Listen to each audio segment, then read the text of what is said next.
High বন্ধুরা, চলে এসেছি নতুন একটা ভিডিও নিয়ে। তো আমি আছি তিথি।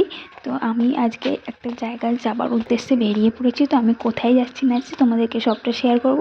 তো এখন আমি রাস্তায় বেরিয়ে পড়েছি। তো আমি যাচ্ছি হচ্ছে, তোমরা হয়তো জায়গাটা দেখে অলরেডি চিনতে পেরে গেছো আমি কোথায় এসেছি না এসেছি। তো মোটামুটি তোমরা অনেকেই চেনো, অনেকেই চেনো না।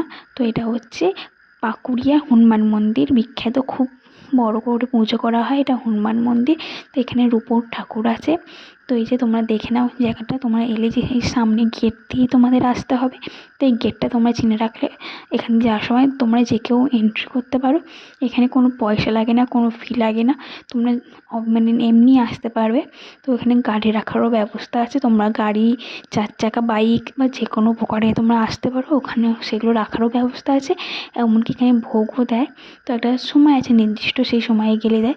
আর এই সামনেটা দাঁড়িয়ে ভালো পজিশনে ছবি আসছিল। তো সেই তোমাদের জায়গা দেখাচ্ছিলাম, খুব ভালো পজিশন। তো যেতে হলে তোমাদের রাস্তার ধার দিয়ে যেতে হবে। তো তোমাদের দেখছো এখানে অলরেডি রাস্তাটা কতটা সুন্দর, কতটা পরিষ্কার ক্লিনভাবে। আর তোমরা যদি পুজো দিতে চাও তো এখান থেকে প্রসাদ নিয়ে নিতে পারো। যারা যারা পুজো দেবে ওখান থেকেই প্রসাদ নিতে হবে। এখানে আর অন্য কোনো দোকান নেই। এখানে কাছেপিঠের মধ্যে পাশে একটা খাবার দোকানও আছে। তোমরা চাইলে ওখান থেকে খাবারও কিনতে পারো, কোনো অসুবিধা নেই। তো এই যে এটা হচ্ছে মন্দিরের প্রথম সিঁড়ি। এখান থেকে সিঁড়ি বেয়ে ওপরে গিয়ে তারপর পুজো দিতে হবে। তো চলো আস্তে আস্তে যাওয়া যাক বাবার কাছে। তো ভীষণই সুন্দর, রাত্রে গেলে যেহেতু ওখানে প্রদীপ জ্বলে, মানে এটা লাইটিংয়ের সিস্টেমে করা, ভীষণই সুন্দর দেখতে লাগে, একটা দুর্ধর্ষ। আর কালারটাও তোমরা দেখতে পাচ্ছ ভীষণ সুন্দর। আর ভালো পরিমাণে ভিড় হয়। তুমি যদি বিয়েবাড়ি যাও সোমবার মঙ্গলবার তো মোটামুটি ফাঁকা পেতে পারো। কিন্তু যদি কোনো অকেশন ওয়াইজ যাও, কোনো রবিবার শনিবার বা কোনো পুজোর দিন যদি যাও, প্রচণ্ড পরিমাণে ভিড় হয়। তো সেদিন না গিয়ে তোমরা একটা বিয়েবার দেখেও যেতে পারো।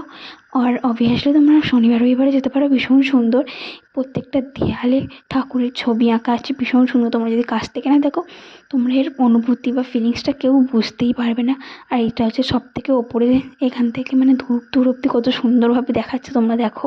এরপরে দেখাবো তোমাদের ঠাকুরের মূর্তি, কিন্তু এখানে দেখানো হচ্ছে নিষেধ। তাও আমি তোমাদেরকে দেখানোর জন্যে ভিডিও করেছি দূর থেকে। তোমরা কতটা ভালো বুঝতে পারছো জানি না। তো এখানে এটা হচ্ছে রূপোর ঠাকুর, সেই জন্য হয়তো ভিডিও করা নিষেধ। ওখানে লেখা আছে ক্যামেরা নট অ্যালাউ। তোমাদেরকে ঠাকুরের দর্শন করে দিলাম। এরপর হচ্ছে বাড়ি চলে যাব। আমার ভিডিওটা তোমাদের কেমন লাগলো জানিও, লাইক করে দিও। আর আমার তো ঠাকুর দেখা হয়ে গেছে। এরপরে নিচের দিকে যাচ্ছি, একদিক দিয়ে যাওয়ার রাস্তা রয়েছে, একদিক দিয়ে আসার রাস্তা রয়েছে। কোনো অসুবিধা হবে না, তোমরা এলেও ভীষণ ভালোভাবে তোমরা চাইলে পুজোও দিতে পারো। তো যেহেতু তুমি পুজো দিইনি, সে ঠাকুরকে দর্শন করে চলে এসেছি। তোমরা চাইলে এখানে সময় ধরে আসতে পারো, পুজো দিতে পারো, বসেও থাকতে পারো। তো আজকের মতো এই ভিডিও, টাটা।